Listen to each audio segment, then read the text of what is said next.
welcome back again. So today, Sunday, we are doing a kind of zone 2 training ride, possibly with a couple of efforts in. Weather's not very good today, so in on Zwift.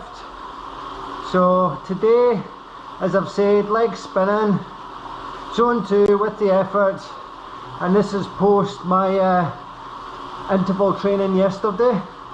Just back, returned from holiday, van life adventure.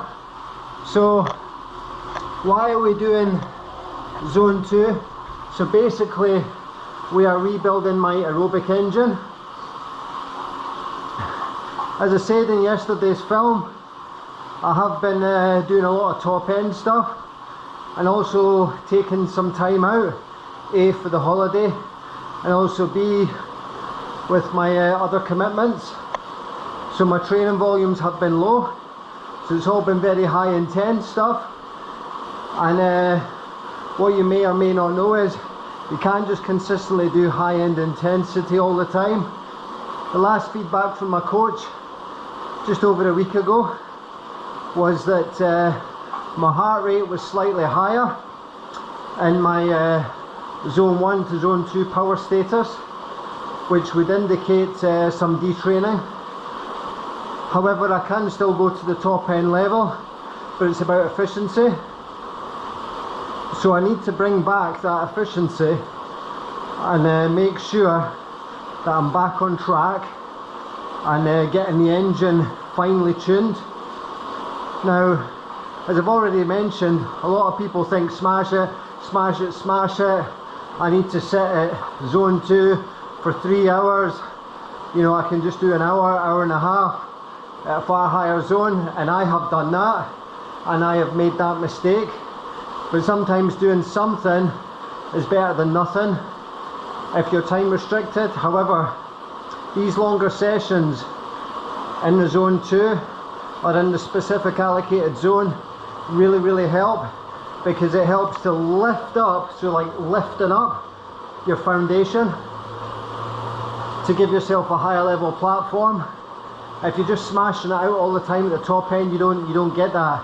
So you need to build your aerobic efficiency at the bottom end to then create a higher platform. And that's a mistake a lot of people, including myself, on many occasions, despite knowing this and still making the same mistake on occasion, do. So yeah, so follow the coaching guide. If you don't have a coach, always remember your base level training. It's like from years ago when they used to go ride hours and hours in what they would call the fat burning stage, which isn't really, but when they go out and do miles and miles and miles, this builds this aerobic engine and capacity, and then you work on the top level. But years ago, when I trained and raced to a reasonable level, talking back 15 years ago, I would do lots of slow miles. So a friend of mine was heavily into Audaxing, you know, that's like long, it's not a race, but it's like a long distance event, you know, anywhere from 100k up to 300k, 500k, something like that, so 100 plus miles. Then I would go and ride along beside him. I would go to the event with him, ride along beside him just to keep him company, and we'd only be averaging like 14-15 miles per hour, but we'd be doing that for like 6, 7, 8, sometimes 12 hours, and that would really help my engine. So that would predominantly be on a Saturday, Sunday, and then during the week I would do short, hard intensity training, and I would do a lot of training. So this was well before I had a coach, well before power meters were readily available to you know, people that had lesser budgets. I would go and ride my time trial bike in the time trial position for like an hour, hour and a half, using like big gear, so like 53, 14, 13, 12, 11, depending on the gradient, and just keep that turning over like 50 to 70 revs per minute, revolutions per minute, which is the amount of time you're spinning, your legs are spinning around per minute, and all that combined together will give a lot of power. But back then, you know, I had the luxury of training, or being able to train 15 to 20 hours per week. I don't have that luxury anymore, so you know, and I'm much older, so yeah, all good. So we'll crack on with the session and catch up shortly.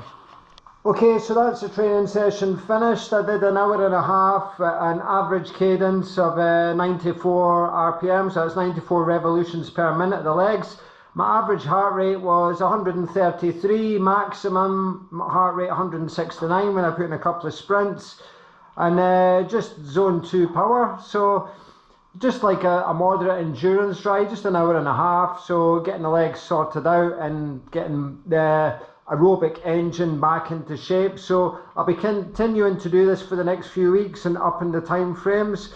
So today was indoors because the weather was a bit hit and miss. To be honest, I could have went out and put a waterproof jacket over shoes on, but what's the point in risking potential illness and knocking yourself back when I can do it indoors? Plus on Zwift there's no let up. I was riding at the constant power, controlling everything, so there was no downhill, there was no let up on the pedals, so that 1.5 hours was full on 1.5 hours revolution, power after power, without any downhill obviously, and easy freewheeling. So very good. Alright, so thank you very much for watching, and this is just a little insight as to why you shouldn't just do top end power all the time. You need to build that aerobic engine. Just think of, it may seem like common sense to some people, but it's easy trap to fall into, especially if you feel like you've missed a few training sessions and you want to go hard, or you're doing an easy session, you think this is just too easy, I could ride harder. You need to build that foundation so you can build up your platform and then push that top end ceiling higher and higher and higher. Just the same as you would in a job structure, business structure. You know, you need a good foundation for your business, and also, you know, structure for house, property, flats, etc. You need a very good solid foundation so you can keep building and building and building and extending out. Exactly the same process for training, business, opportunity, training. It all goes hand in hand, that methodology, that focus, that structural aspect. Okay, so thank you very much for watching, stay tuned and see you in the next one. Bye bye.